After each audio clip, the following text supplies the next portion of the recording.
Shabbat Shalom and happy Juneteenth. I am Marcella White Campbell, and I am Behola Shon's Director of Marketing and Communications. I would like to welcome you to this historic Kabbalat Shabbat service.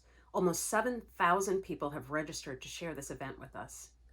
Every week, Jews around the world welcome Shabbat with songs of praise and joy, recalling the creation of a world in which all of us are fully free. Tonight, we come together to also celebrate that moment in American history when 2.5 years after the Emancipation Proclamation, the Union Army enforced the freedom of the enslaved Black people of Texas. Almost 250 years after the first enslaved Black people set foot on North American soil, all their descendants were finally set free, and their humanity was recognized under the law. That was the true beginning of independence for Americans. And like Shabbat, this is worth celebrating with joy and with song. For over 20 years, Behola Shon has been celebrating and advocating for the racial and ethnic diversity of the Jewish people. Tonight, we are joined by Keshet, Keeping It Sacred, the National Council of Jewish Women, and many other Jewish organizations as we honor that diversity. We would also like to recognize the individual donors who have generously co-sponsored this event, including Pamela Garnick, Rachel Grant-Meyer, Megan Brudney, and Kathy Goldwyn.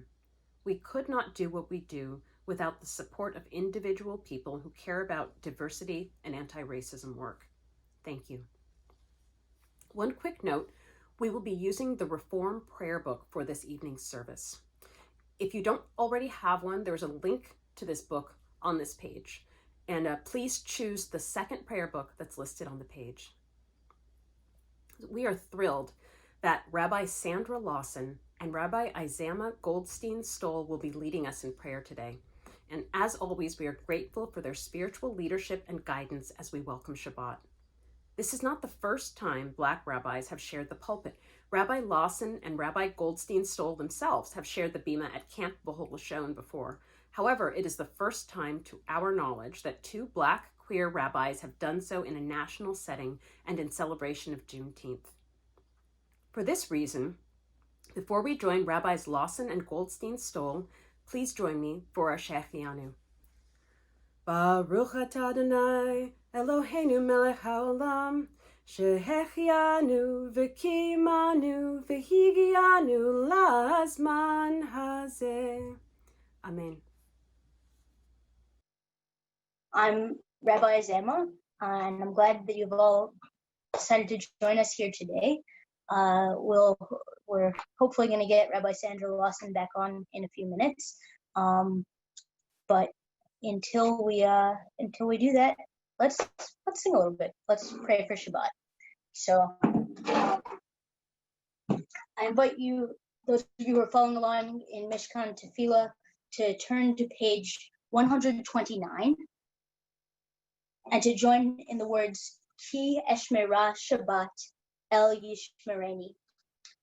And the words of this prayer mean, when I keep Shabbat, God watches over me. It is a sign forever between God and me.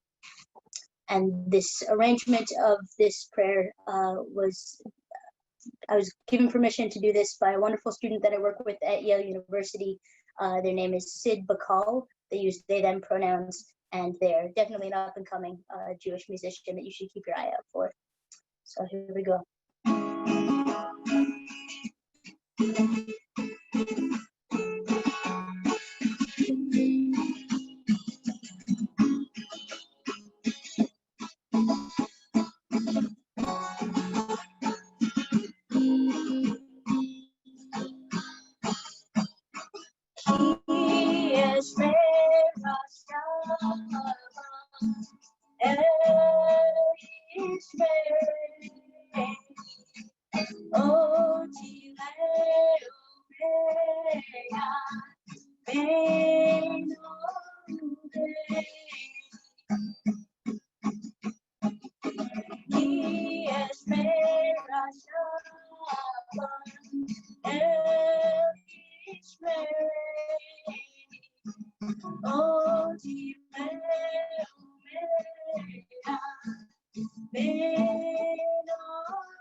Rabbi Sandra, are you on the call yet?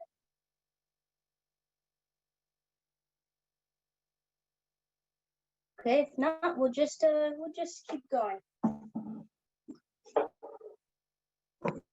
So here's a song. It's traditionally in Kabbalat Shabbat we would sing songs of the Psalms, and as we sing from the Psalms, we prepare ourselves spiritually to get in the mindset of Shabbat. And so this comes from Psalm 96. The words are in English, and hopefully as you get comfortable, you can join along with me. So the prayer goes like this. Let the heavens be glad, let the heavens be glad. Let the earth rejoice, let the sea roar, let people unite. Let the heavens be glad, let the heavens be glad. Let the earth rejoice, let the sea roar, let people unite. Simple, join with me. Let the heavens be glad, let the heavens be glad. Let the earth rejoice, let the sea roar, let people unite. Let the heavens be glad, let the heavens be glad. Let the earth rejoice, let the sea roar, let people unite. One more time. Let the heavens be glad, let the heavens be glad. Let the earth rejoice, let the sea roar, people unite. Let the heavens be glad, let the heavens be glad. Let the earth rejoice, let the sea roar, let people unite.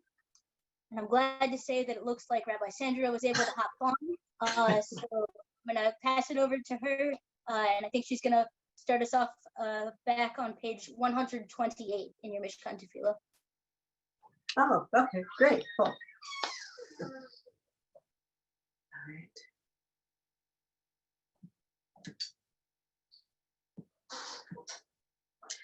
So, it wouldn't be 2020 or COVID-19 era without leaning into technological issues.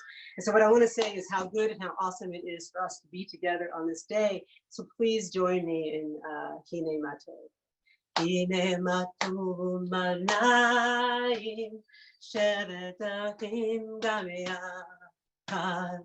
Hine Matov Manayim Shevet Achim Gameyachad. Hine Matov Shevet Achim Gameyachad. Hine Matov Shevet Achim Gameyachad. So I want to use this opportunity to offer a blessing. And it's Matuvu, it's a reminder that sometimes a curse can turn into a blessing.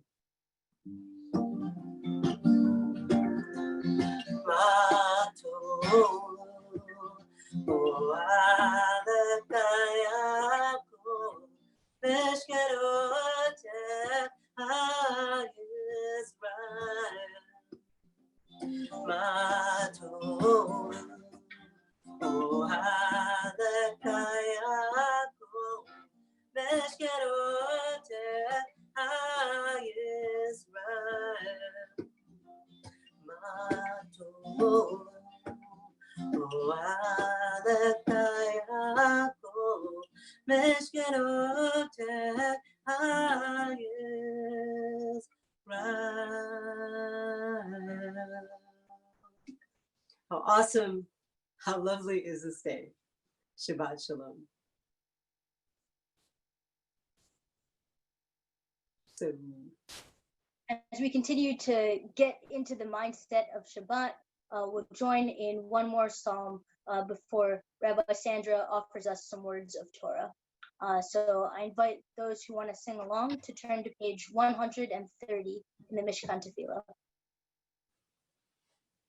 Lechu niranena, niranena Adonai, lechu niranena, niranena Adonai, naria litzor yishenu, nakad mafanav b'todah b'zmirot, naria lo lechu niranena, niranena Adonai, lechu niranena, niranena Adonai. Come, let us sing joyously to Adonai.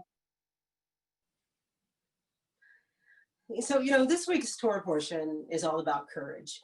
The courage of faith, the courage to believe.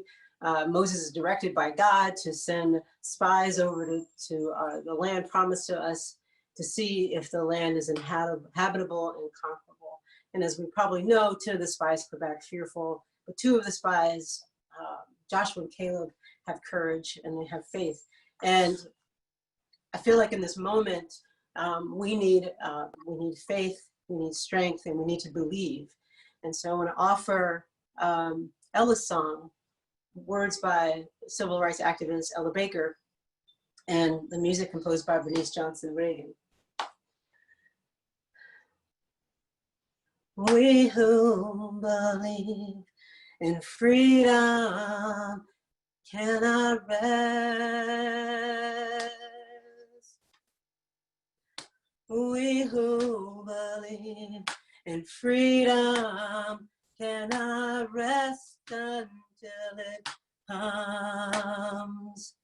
Until the killing of black men, black mother sons, is as important as the killing of white men, white mother sons. We who believe in freedom cannot rest. We who believe in freedom cannot rest until it comes. And we cannot. So if you're following along in Mishkan Tefillah, you'll find on page 138 the words for Lecha Dodi. And we're going to sing verses 1, 2, 5, and 9. Lecha Dodi, Likrat Kala, Hene Shabbat Nekabela, Shamo Bezacho Bedibor Echadish Li'anu Elanu Adonai Echad U'Shemo Echad L'Shem U'Tiferet Elitila Lecha Dodi Yadadadada Likra Kala Yadadadada Hene Shabbat Nekabela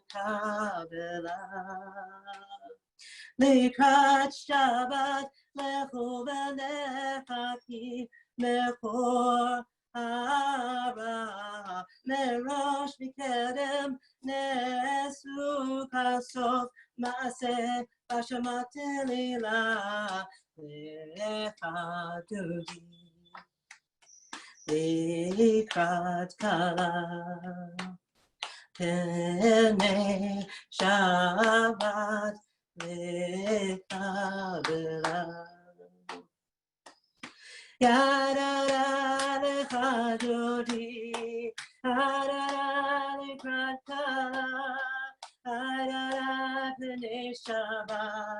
B'nei Shabbat nekabela, hitoreri, hiva ore, kumi ori, uri, shir daveri, kivod Adonai, anila, hey, adara lechadodi, adara likalkala, adara b'nei Shabbat nekabela. Please rise in body or spirit if you are comfortable. Oh, Eva Shalom Aterikala, Dam Besimka, Upsloka, Tokemune, Am Segula, Boichala, Yara Lekadodi, Ara B'nei Shabbat, Likrat Kabbalat, Adara Lechadodi, Adara B'nei Shabbat, Adara B'nei Shabbat Lekabbalat.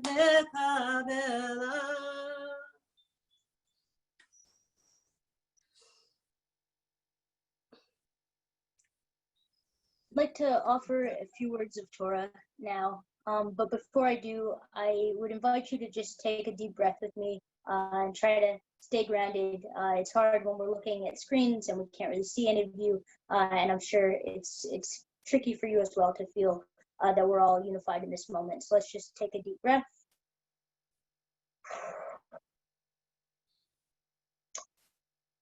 We're here today to celebrate Juneteenth, but we're also here today to celebrate Shabbat. And as Sandra mentioned, Rabbi Sandra said that this week's Torah portion talks about the story of some spies that are at the verge of crossing over the Jordan River, and Moses gives them the call to go across and to look at what the land holds in store. And when they come back, some of those spies are really able to embody courage, and they say, great, come on, let's do it, we're going to make it, let's go. And most of the spies and most of the people of Israel don't share their optimism. They're overwhelmed, they're confused. They say, we walked over to the other side, and let me tell you, there are giants, there are all sorts of violent traps waiting for us. We're not prepared for this. And the people of Israel freak out. And they say, you know what? I would rather die in the wilderness than try to see what's on the other side. I don't want to even try to come up against those insurmountable odds. And they said, you know what, let's appoint over ourselves a king and just return back to Egypt and see how we fare. They were so uncomfortable with what laid ahead that they were not able to process it, and they just decided to run away. They turned around and they were like, I can't handle this. And their punishment for that, as we read in the Parsha, is that they were forced to continue wandering in the wilderness for many more years until they were ready to kind of have that courage that Rabbi Sandra talked about. And I see some parallels between the story that we found in the Torah this week and the story of Juneteenth and what brings us here together today. Juneteenth is a celebration of the proclamation of freedom for the people, for the slaves of Texas, right? But the Emancipation Proclamation was issued in 1863, and it took 2.5 years for that message to get to those slaves. And even then, when the proclamation was made in Galveston on Juneteenth, it took many more years for that to spread and to actually get to the ears of those who needed to hear it, such that the slaves all across Texas could be free.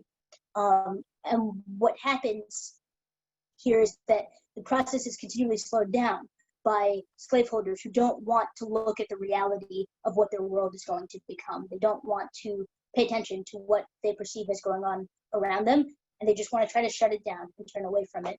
And I think both Juneteenth and this week's Parsha beg the question of what happens when we are unwilling to address our discomfort and to lean into that discomfort, which I really resonate with because I'm pretty uncomfortable right now. I am deeply uncomfortable with the world as it is.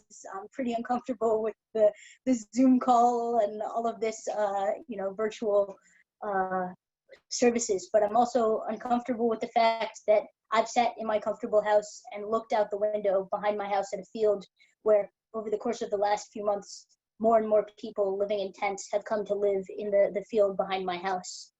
I am overwhelmed and confused about how to bring about the changes that are coming to bear, how to make the changes our country really needs to address systemic inequalities. And I'm overwhelmed by the memories of discrimination and violence that I have personally experienced due to things that I can't change: my Jewishness, my sexual orientation, my race, and how violence and discrimination will continue to impact my family, my students, and all of God's children. I'm uncomfortable with the stories of George Floyd and Ahmaud Arbery and Breonna Taylor, and the list goes on. But in all of this discomfort, I'm also afraid. I'm afraid of what ending systemic inequality will demand of me.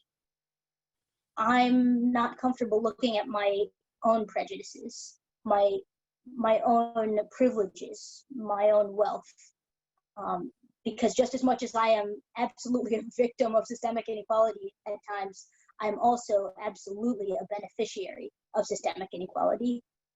And my instinct, just like the instinct of the slaves, is to run from it, to say, how can I make my mind more comfortable? How can I get away from this, constant uncomfortable feeling that I'm facing? Can I write a check in the memory of George Floyd? Can I make masks and distribute them, or donate food to a local food pantry? Yes. And those are all absolutely really important forms of social justice that we need to commit to, and that help me to repair the world. But they also help my conscience feel like I can check out. And that's where it gets dangerous. I think that the stories of our Torah portion at Juneteenth really teach us that we need to learn how to be able to sit in the discomfort a bit more. And so I'm really proud and glad to be here with, over 6,000 of you today on this call. And I think it's beautiful that everybody is speaking out in the name of justice. And I hope to see the world we can all create one day. But I would also just like to, pray for myself and for everyone, that in all of the noise and just craziness of the world around us, we can take moments to sit in the discomfort, and maybe together we can make the unbearable a bit more bearable. And I'd like to ask Sandra now to offer us a prayer for healing. Thank you, Isama. Thank you so very much, and for naming the uncomfortableness that we're all feeling for a variety of reasons. I want to offer a couple of prayers for healing. In last week's Torah portion, Moses cries to God and says, Anna says, Elna Rafana Allah, I pray to please God heal her, when his sister was sick. And I'm going to chant these words, and I want us to think of her as healing our country in this moment. Please, God, I beg you, God, please heal her. You can say La for her, or you can say Lo, and also for Lo for him.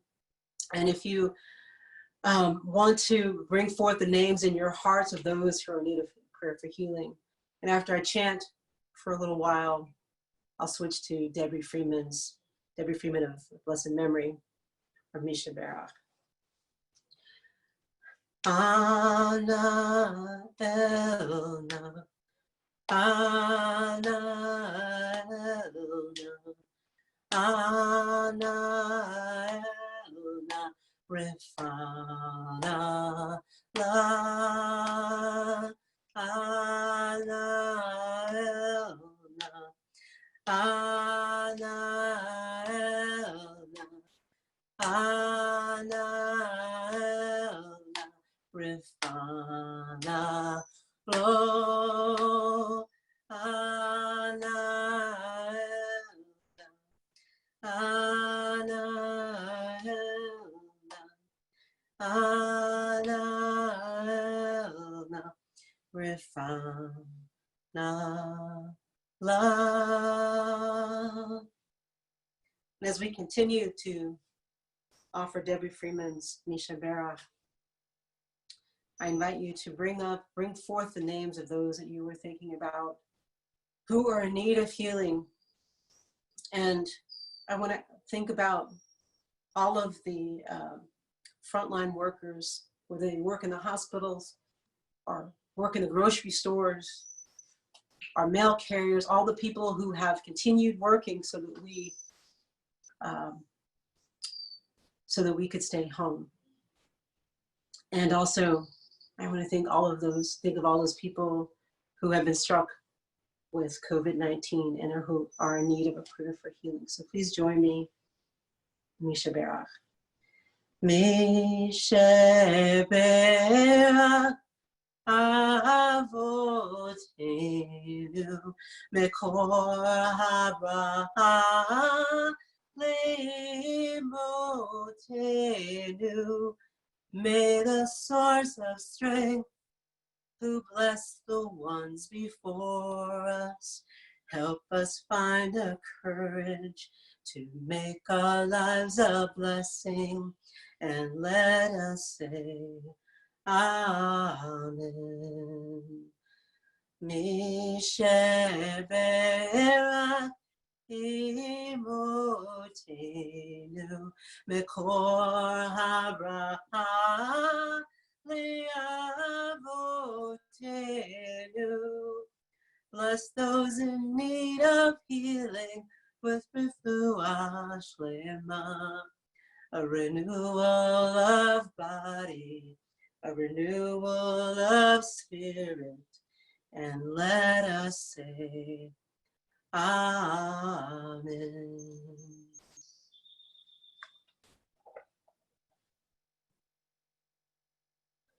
So now we're going to recite the words of Mourner's Kaddish.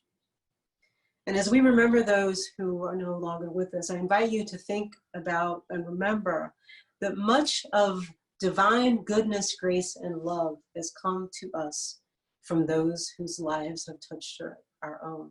And so today we remember them and we lift up their memory, we lift up their love. And so please rise in body or in spirit as we recite Kaddish, Mourner's Kaddish. Yitkadal v'yitkadash shemei rabbah. B'yamad divrach roteh v'yamlich malchuteh. B'chayechon u'vyomechon u'chayeh d'kol bet Yisrael. B'agala v'zman kari b'imru. Amen. Yehesh shemei rabbah mevarach le'olam u'le'amaya. Yitbarach v'yishtabach. Yitpa'ar v'yitraman v'yitnaseh. V'yitodar v'yitaleh v'yitalom. Shemei d'kudashah brichu.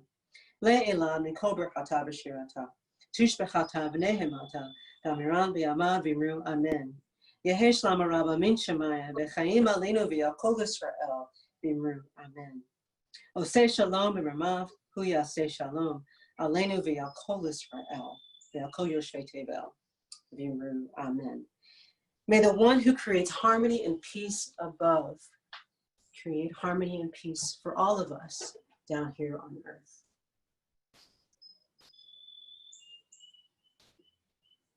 Amen. I would like to thank you all for joining us today and for gathering as this tremendous community. And of course, we'd like to thank B'chol Shon and all of our sponsors. In a moment, we will move into our concluding song. But I invite you after we sing to sit with us for a few minutes to just process and embrace this experience. The chat will also be open to comment and connect with one another, and just sit with us in this moment. So our concluding song can be found on page 142, and we'll start with an African American spiritual that's close to my heart, and then we'll move into the Hebrew. All night and all day, oh, the angels keep watching over me, my Lord. All night and all day, oh, the angels keep watching over me. All night and all day, oh, the angels keep watching over me, my Lord. all night and all day. Oh, the angels keep watching over me. Shalom Aleichem, Malchei Hasharet, Malachei Elyon. Mi Melech, Malchei Hamlachim, HaKadosh, HaKadosh Baruch Hu. Bochem l'shalom, Malchei Hashalom, Malachei Elyon. Mi Melech, Malchei Hamlachim, HaKadosh, HaKadosh Baruch Hu. Baruchuni l'shalom, Malchei Hashalom, Malachei Elyon. Mi Melech, Malchei Hamlachim, HaKadosh, HaKadosh Baruch Hu. Tzedchem l'shalom, Malchei Hashalom, Malachei Elyon. Mi Melech, Malchei Hamlachim, HaKadosh, HaKadosh Baruch Hu. Shabbat Shalom and happy Juneteenth. Thank you, Rabbi Lawson and Rabbi Goldstein-Stoll. On behalf of Behol Hashon, Keshet, the National Council of Jewish Women, and Keeping It Sacred, as well as all those in attendance tonight, we are so grateful for your leadership and your Torah. And we want to remind you that Behol Hashon will continue to have virtual events throughout the coming months, celebrating the racial and ethnic diversity of the Jewish people, including virtual Camp Behol Hashon and Shabbat celebrations. On behalf of all of us, we wish you a Shabbat Shalom and a joyful Juneteenth.